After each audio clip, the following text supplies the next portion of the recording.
오늘 말씀은 출애굽기 33장 1절부터 6절까지의 말씀입니다.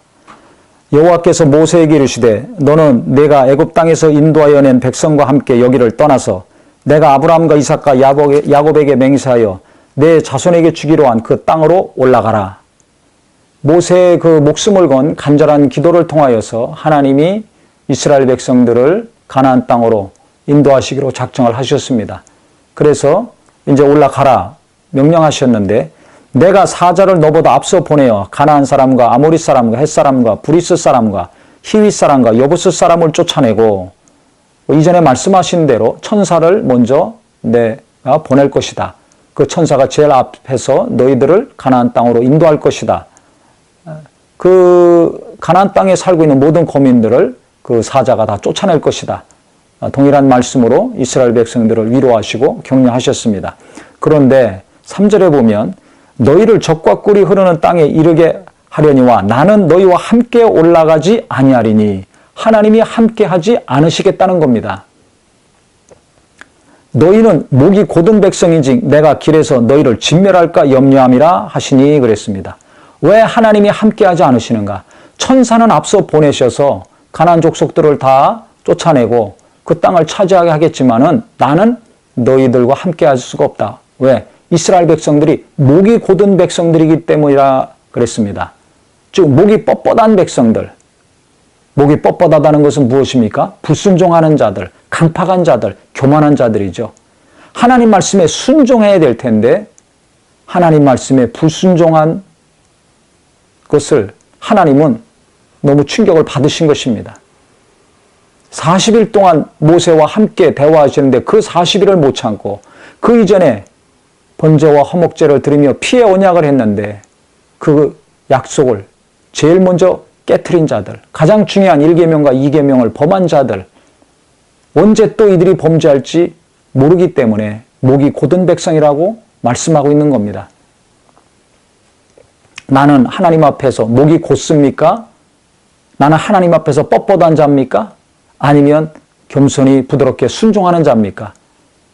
이스라엘 백성들의 교만함과 강팍감과 믿음 없는 것만 우리가 한심스럽게 생각할 것이 아니라 내 자신은 어떤가?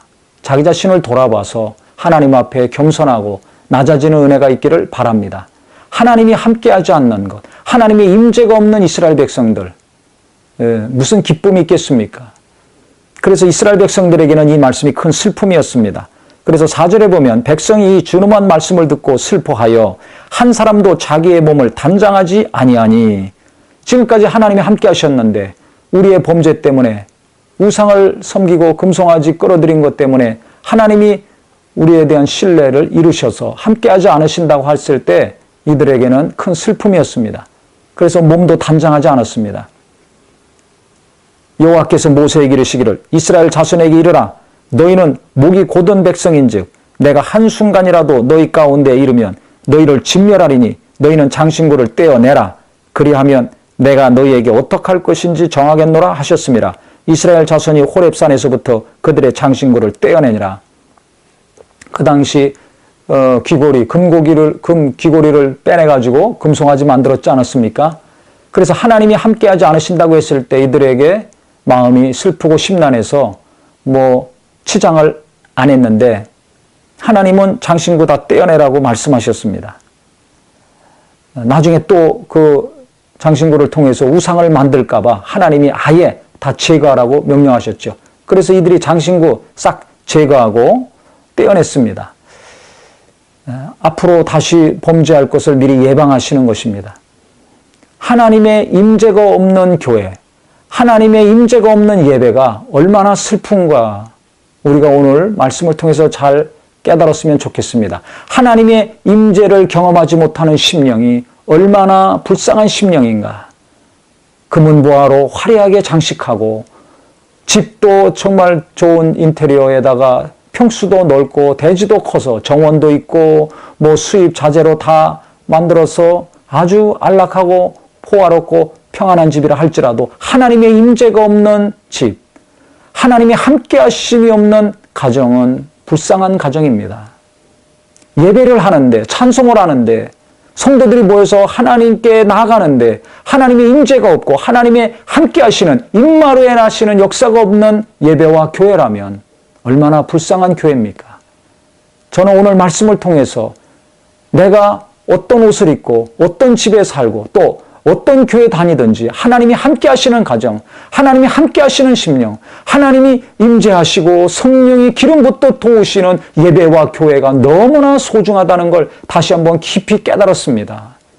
교회 사이즈 보지 마시고 숫자가 몇 명인가, 시설이 어떤 시설이 있는가보다 더 중요한 것은 그 성도들이 모여서 찬송하며 기도하며 예배할 때 과연 하나님이 함께 하시는가 안 하시는가, 이것이 중요합니다. 이스라엘 백성들 하나님이 함께하지 않겠다고 했을 때 이들에게는 슬픔이었습니다. 아무리 금덩이 은덩이 보석이 있으면 뭐합니까? 하나님이 함께하지 않는 이스라엘 백성들 무슨 의미가 있습니까? 하나님이 함께하지 않는 교회, 하나님의 임재가 체험이 되지 않는 예배, 하나님을 만나는 감동과 감격이 없는 예배가 무슨 의미가 있습니까? 아무 의미가 없습니다. 몸만 왔다 갔다 하는 예배가 아니라 다 아는 말씀, 다 아는 찬송, 참석한 것으로, 헌금한 것으로 만족하는 예배가 아니라 성령이 역사하셔서 하나님을 만나는 체험, 하나님이 함께 하심을 정말 확실히 체험하는 매주간의 예배가 되기를 바랍니다. 하나님이 함께 하시는 가정, 그 하나님이 함께 하심을 체험하고 그 은혜 가운데 자라는 자손들이 행복한 자손들이 될 것입니다. 그래서 우리는 금덩이 은덩이보다 더 귀한 것은 무엇인가? 그들은 우상의 길로, 탐심의 길로 우리를 이끌어가지만 하나님의 임재와 하나님의 함께 하시는 임마누엘 하시는 역사를 귀히 여기는 성도요 부모님들이 되셔서 거룩한 가정, 거룩한 교회를 이루어가는 귀한 앞날이 되시고 모든 범사가 되시기를 예수 이름으로 축원합니다.